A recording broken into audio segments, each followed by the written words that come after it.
Juan 6, 47, 48, 51, 53 hanggang 57. Katotohanang sinasabi ko sa inyo, ang sinumang sumasampalataya ay may buhay na walang hanggan.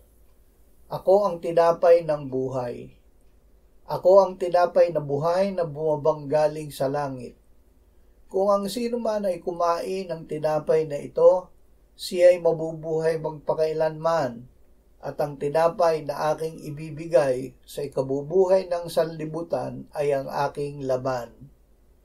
Ang kumakain ng aking laman at umiinom ng aking dugo ay may buhay na walang hanggan, at siya'y muli kong bubuhayin sa huling araw. Sapagkat ang aking laman ay tunay na pagkain at ang aking dugo ay tunay na inumin. Ang kumakain ng aking laman at umiinom ng aking dugo ay nananatili sa akin at ako'y sa kanya. Kung paanong ang buhay na Ama ay nagsugo sa akin at ako'y nabubuhay dahil sa Ama, gayon din ang kumakain sa akin ay mabubuhay dahil sa akin. Ang buhay na salita ng Diyos. Ang Panginoong Hesus ang buhay na salita ng Diyos.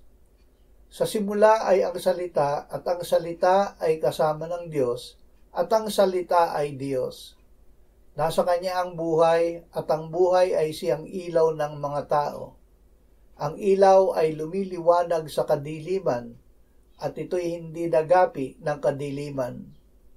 At naging tao ang salita at tumahang kasama namin at nakita namin ang Kanyang kaluwalhatian, kaluwalhatiang gaya ng sa tanging anak ng Ama, puspos ng biyaya at katotohanan.